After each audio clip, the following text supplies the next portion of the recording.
Hey, what's up? I'm in one of my offices, and I don't think I'll come across too out of breath. I did both the max aerobic speed test.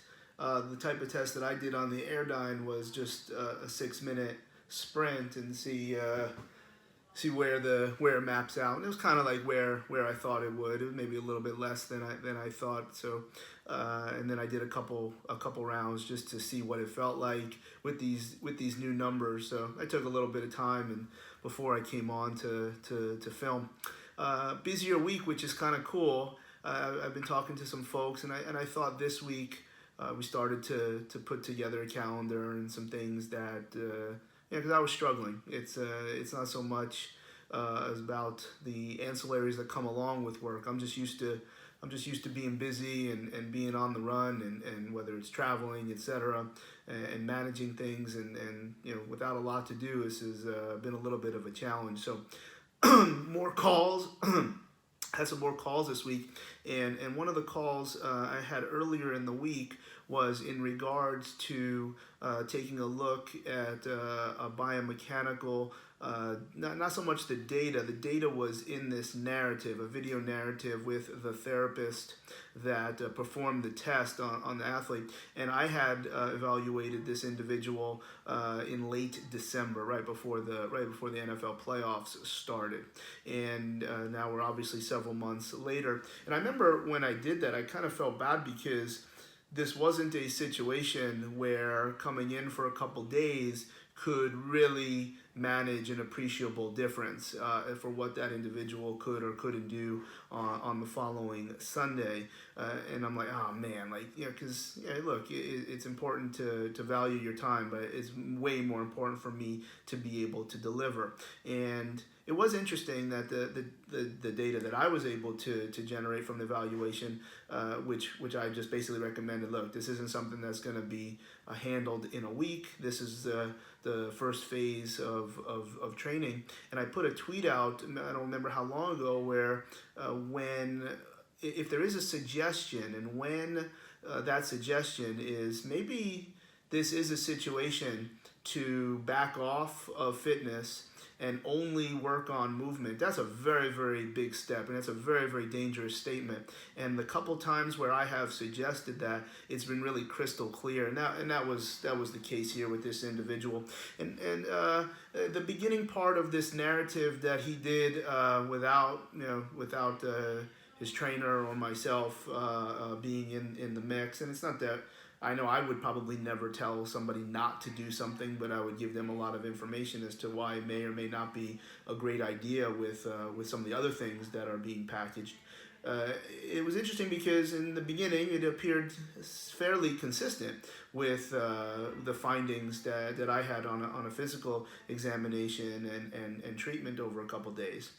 And then as it went on, it got a little silly. Now it was this. I even looked it up and I solicited to learn more about it. It was very, very impressive motion capture and putting the body into cartoons and all sorts of data points and graphs and etc. And all this stuff that gets real catchy and very, very attractive for anyone to look at it. It's really packaged very impressively.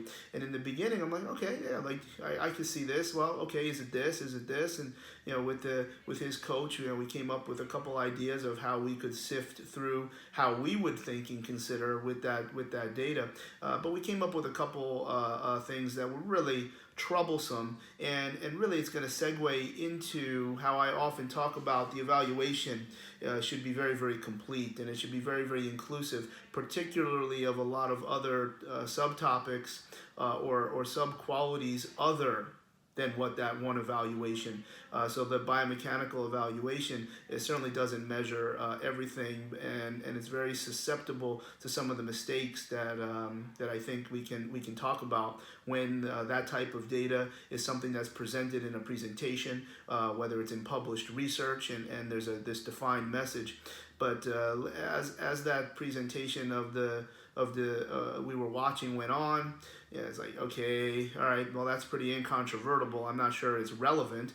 We found out that the player from a workout the day before was very, very sore. Okay, well, did that impact this snapshot of what this individual was doing in terms of generating force, in terms of generating impulse, and the temporal statements of those types of measures?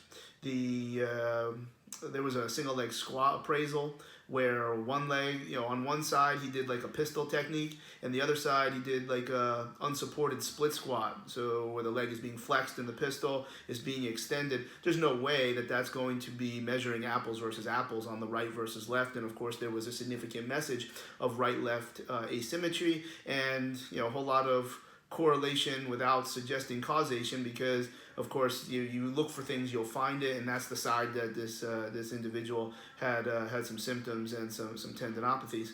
So yeah, it was the point of the message was not to suggest that this thing is so awful, but I think even though it was, if we put it into a better perspective, and I'll take you to another biomechanical evaluation, and I'm not even sure it's just biomechanics, but it was really generated around force plates, because obviously right now and for the last several years in elite basketball, force plates. So a lot of elite basketball players are getting this type of studies done, and there's some commercial outfits that doing some varying things, and I had some athletes that I just wanted to watch. I didn't want to. We really had a good perspective of what this information was going to do or not do for us, and to go over some of the things that I saw it was obvious that. We're looking at some of those force measures. I said that, look, I'm not a biomechanist. I have no comment on the technology. Anything that I would say about that would be challenging the expertise that I don't have. So we didn't go down that road. It looked like they were running and jumping and bounding in ways that were very, very relevant to explosive sports. So, I mean, I don't know what the research says that this movement is better than that one. It looked like there was lots of things that appeared to be applicable, to be trainable, and very useful for repeated jumping, etc.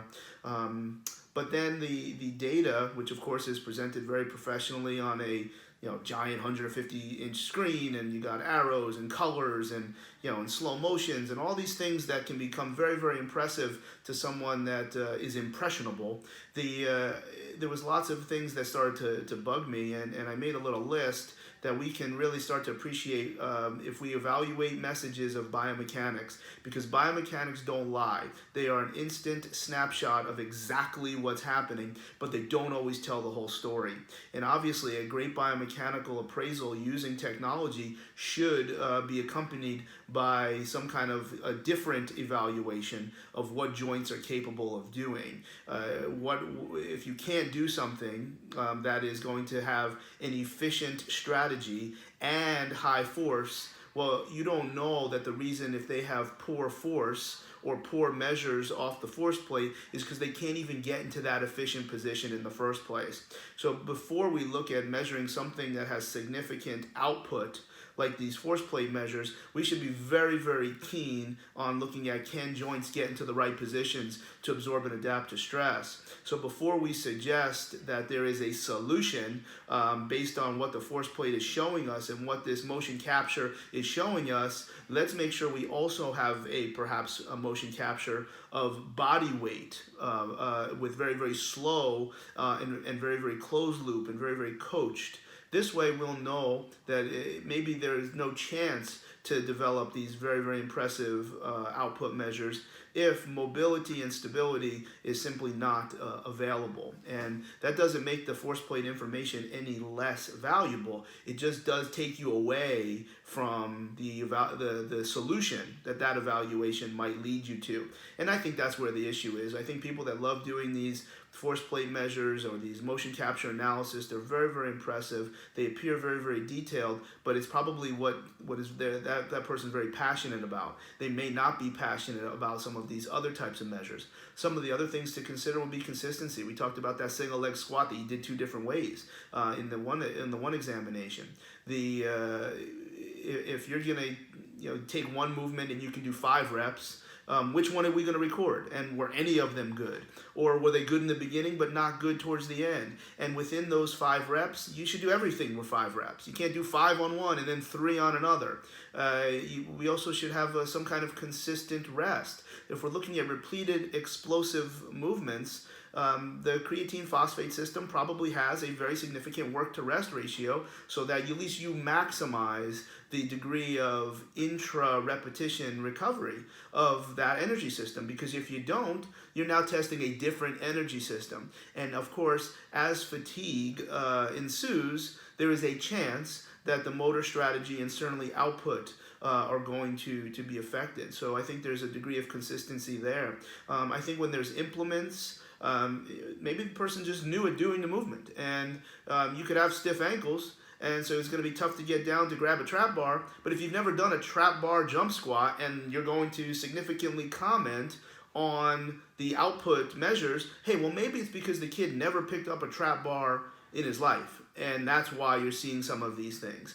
So I think we should definitely look at the slope of output, particularly if there's not this very, very consistent work to rest ratio in that respects the relevant energy systems of what you're testing. So biomechanical testing is very powerful, is very appropriate.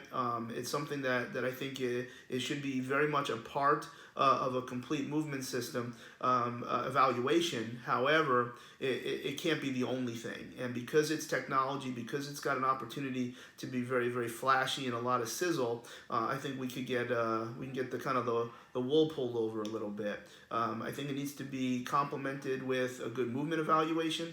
We should also have very, very good consistency of the energy systems that we're measuring. We should not be using novel measures. We should be using things that anybody can do with very minimal coaching, and also taking a look at is today even a good day to be doing that type of movements? If you don't sleep well and you fly in that day and you played in 3 All-Star games across 2 countries over the last 5 days, I'm not so sure that output is always going to be premier. And again, that's not in itself the problem. The problem would be commenting on very specific solutions based on what the cameras and the force plates were telling us. I think that's something that we talked a lot about this week over a couple calls after we did the first one, and just to get my thoughts ideal, and these are some of the things that were swirling around. So biomechanics, once again, doesn't lie, doesn't always tell the whole story. I'm going to show you my way.